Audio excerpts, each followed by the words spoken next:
Uh-oh.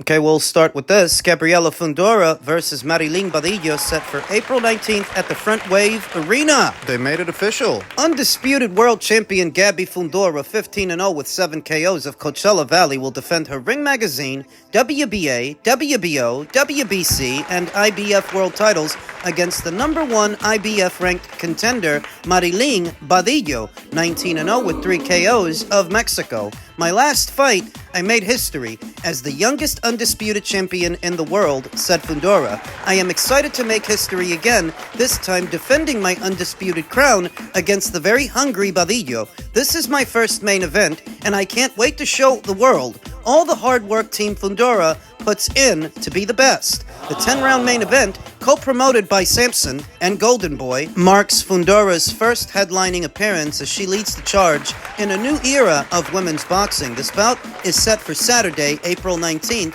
at the Front Wave Arena in Oceanside and will be broadcast worldwide on DAZN. I worked hard to earn my spot to challenge for this undisputed championship, said Badillo. I am excited to make my U.S. debut and make waves in women's boxing, as previously reported by The Ring. Because of Gabby Fundora's statuesque frame, every single fighter in the flyweight division, irrespective of what their base style is stuck with the same assignment, and that's trying to get close to Gabby, because when the discrepancy in height and length is that great, they're all basically on the same boat. Gabby Fundora sports an unblemished record of 15 wins with no losses, no draws, 7 knockouts, a heavy hitter, and a damn good boxer. To Mexico's own Marilyn Badillo, who sports a professional record of 19 wins with no losses, 1 draw, 3 knockouts. She has more professional bouts than Gabby Fundora, more rounds in the bank, but that is against lesser fighters. Quality over quantity kind of deal, to where Marilyn has more fights than Gabby, but not against better fighters than the fighters that Gabby has fought. Last in action in December of last year, opposite the ring, Graciela Aguilar, who Marilyn beat by way of a unanimous decision over 8 rounds, and she actually saw action 3 times last year, so her handlers do a good job of keeping her active and keeping her busy, but I think she's gonna end up like everybody else. Everybody who ends up fighting Gabby Fundora. Yeah, I think Gabby's gonna mess her up. I think she's gonna rearrange her face. I think Gabby, through her height, her length, and her lead hand, she's gonna manage the distance to get hard punches out, hard punches off, and I wouldn't be surprised if she stops Marilyn Badillo. Wouldn't be surprised. She's already stopped a standout amateur in Puerto Rico's own Cristina Cruz. Not one, not just one, but 2 reigning world champions in Gabriela Alanis and Arely Musinho. Stop them too. I'm a little bit surprised that Gabby's staying in the flyweight division, at least momentarily, because I thought soon after becoming undisputed champion, she'd move up. Since there's no real reason for her to stay at flyweight, there are no big names, but I suppose that she can defend her undisputed crown at least once before starting the process over at super flyweight. That marketing angle being not only the youngest undisputed champion in the sport right now, but also the first women's undisputed champion in the flyweight division, because there's never been one before her. It wasn't always the case that all 4 alphabet organizations had female versions of their alphabet titles. In a historical sense, that is a relatively new development when you talk about eras of boxing. So throughout a lot of these weight classes, when an undisputed champion is crowned these days, usually they're the inaugural undisputed champion, the first of their kind, like what we're going to see at atomweight this weekend in Germany with Tina Ruprecht and Sumire Yamanaka. Whoever wins that fight will be the inaugural undisputed atomweight champion, like Gabby Fundora is the inaugural flyweight undisputed champion. There's never been one before her, and I think that might be the reason she's staying at flyweight just a little while longer, long enough to defend the crown and further market herself as a trailblazer in her own right. At such a very young age, I might add. I have Gabby beating Mariling Badillo. I think she's gonna mess her up real good, the way she usually does. And I think the biggest challenges for Gabby, they won't come at flyweight, maybe not even super flyweight, maybe bantam, when the girls are a little bigger and they punch a little harder. Though by that time, Gabby Fundora's body will have filled out, and I think her power will carry. The power you see at flyweight will carry up to superfly and as high as bantam, because she's young and her body is still growing. I like Gabby Fundora to win, possibly by way of knockout. Men's junior middleweight news ahead of this weekend's match. We sweet now? Big change in Tszyu Blockbuster after Americans judging blow up. Tim Tszyu's hyped showdown with dangerous American prospect Joey Spence is once again on track, with the Combat Authority of NSW agreeing to have 2 international judges officiate the fight. Speaking shortly before Wednesday's open workouts at the famed Tszyu Boxing Academy, Spencer's father and head coach, Jason Spencer, confirmed the news and revealed his son was appreciative and positive about what amounts to an early win for the team. No Limits CEO George Rose confirmed the officiating crew would involve 2 overseas judges, adding, "The fight is on, it's official." Well, let's get to what everyone's talking about with the judges, mate. What, you don't trust Australians, or you want someone else in there? No, not at all. It's not that. I don't think anybody's like trying to cheat me or anything. It's more just about when I get in there, obviously I don't want somebody who could potentially be rooting for Tim judging the fight, because judging a fight is really subjective. So if there's rounds that are close or anything, I want it to be a fair set of eyes that aren't necessarily rooting for one or the other.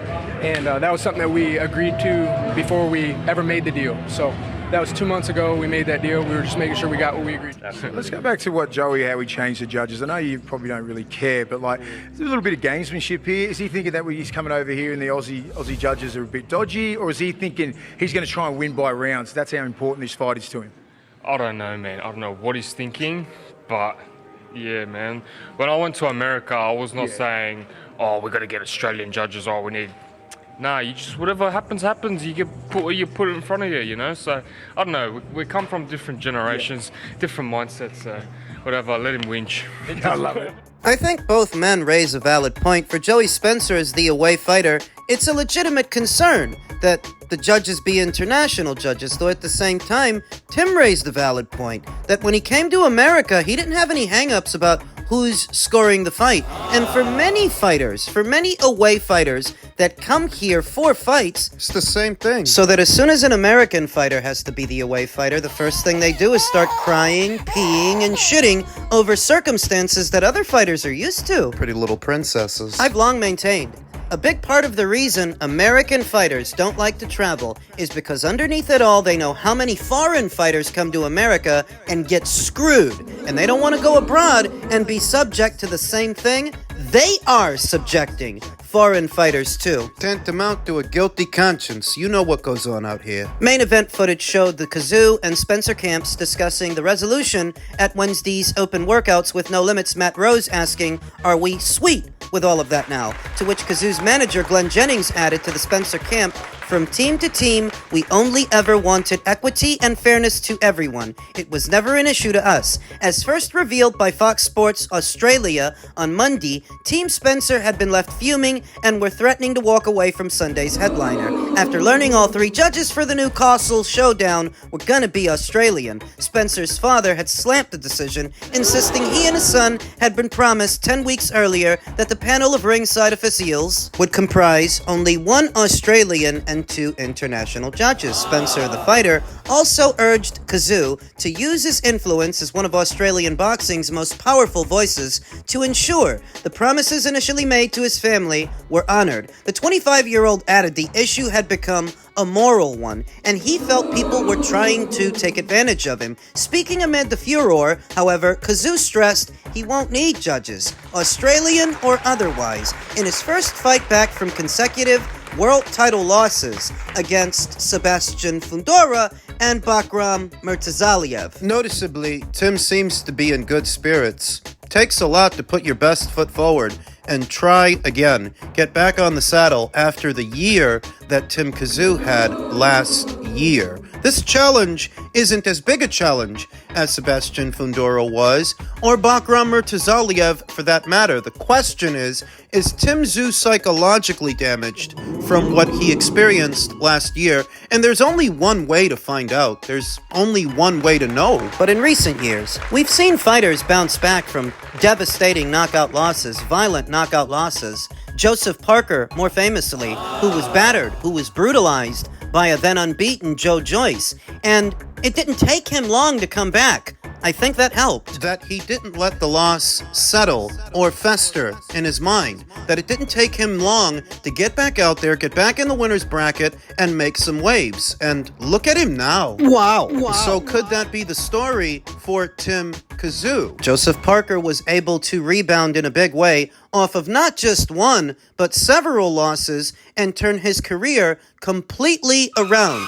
Can Tim Tszyu do the same thing? We'll find out this weekend on Amazon Prime. Elsewhere in the world of boxing, another look at a story I touched on in a previous video is Top Rank and the PBC are plotting several cards to keep big fights in the United States. To forgive is divine, they say. Perhaps that explains the longevity of Top Rank chairman Bob Arum, who considered the wealth of possibilities in making fights with Al Heyman and the PBC and said, I've never had any real problem doing business with them. Setting aside acrimony that has heightened and waned like ocean waves over the past 2 decades, the sides did get together to make the most lucrative prize fight of all time in Floyd Mayweather versus Manny Pacquiao back in 2015, and 2 parts of the heavyweight trilogy between Deontay Wilder and Tyson Fury. Now, powerful fight promotions find themselves incentivized to partner once more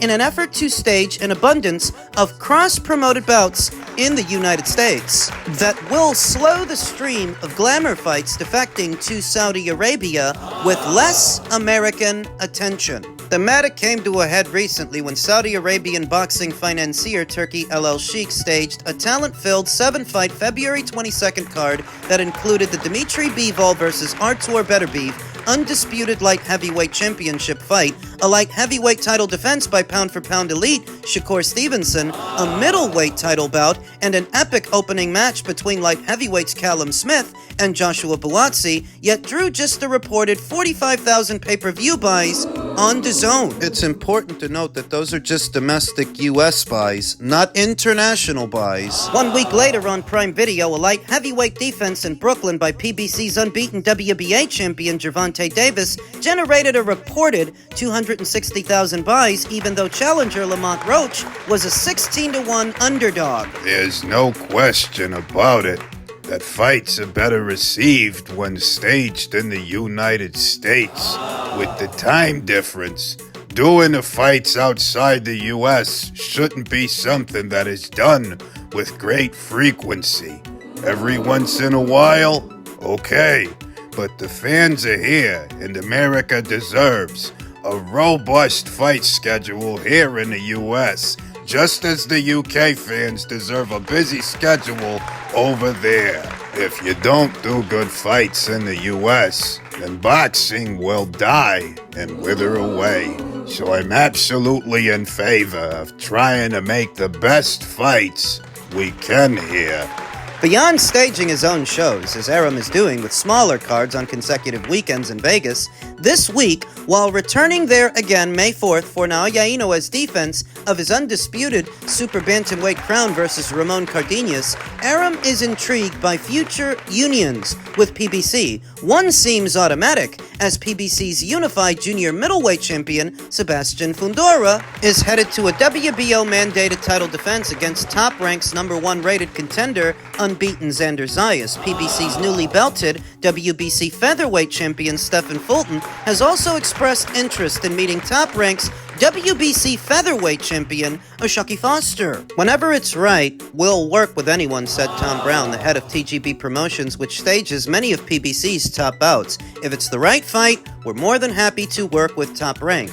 That was the topic of conversation at a Friday lunch in Vegas that included Top Rank Vice President of Boxing Operations, Carl Moretti, company attorney, Jeremy Kogel, and PBC representative, Louis DeCubas Jr. We talked about Fundora versus Zayas and a bunch of fights. Let's see if they can happen. Seemingly a response to Turki El Sheik's venture into the U.S. market with Dana White's TKO Boxing League. What would have brought these two major outfits in the American boxing scene together after so many years of being engaged in a proverbial Cold War? Now, Bob Arum said that he himself never had a problem making fights with the PBC, which is true. It was the other way around. When Al Heyman formed his PBC with those 200 fighters he funneled over from Golden Boy Promotions, it wasn't to work with Golden Boy and do fights with them, and it wasn't to work with Bob Arum. It was to act as an affront to the established game in town by carving out a lane of their own. But this proverbial Cold War they've been engaged in has hurt the American boxing scene because there are many fights that should have happened but didn't because of side of the street politics and all that sides of the street stuff. That starts with the PBC. That's where that phrase came from, when Errol took the podium inebriated, talking about the Crawford fight. So this is something that we're going to be paying closer attention to moving forward as the story develops, and we see if there is in fact a commitment between them to start doing more fights amongst themselves away from Turkey's Riyadh season and Ring Magazine shows. Our business is making fights. And the PBC has good fighters we can make those fights with. Essentially, we'll work with anyone. It was never Top Rank that had an aversion to working with the PBC. It was actually the other way around. It was Top Rank that proposed they do Crawford versus Spence as a co-promotion that they could promote on both platforms, both the ESPN platform and the Showtime platform. And it was the PBC that wanted to put distance between Errol and Crawford. They only did the fight after Top Rank was out of the picture. Carl Moretti said that Top Rank PBC talks were fruitful from the standpoint both sides resolved. We're in the same boat. At least we're having a conversation. You look in-house first to see if you can make a quality fight for two of your fighters. That's checking both boxes, Moretti said. But if you can look elsewhere and find a bigger, better fight, that's what you look for. Interesting choice of words from Carl Moretti, that they're both on the same boat. And what boat is that? I mean, we know that the PBC ain't everything they used to be. They're not doing anywhere near as many shows as they used to, and they don't have two broadcast partners like they used to. Top Rank themselves are facing a dire situation. They're in the market for a new broadcaster. Is that the boat that Carl is talking about? Let our powers combine. And my main hang-up with the PBC has always been how they act as a barrier, an obstacle when it comes to these cross-promotional fights that need to happen, so that now, if they're softening their stance on that, I'm all for it. I just wonder that it's not too little and too late. We'll see.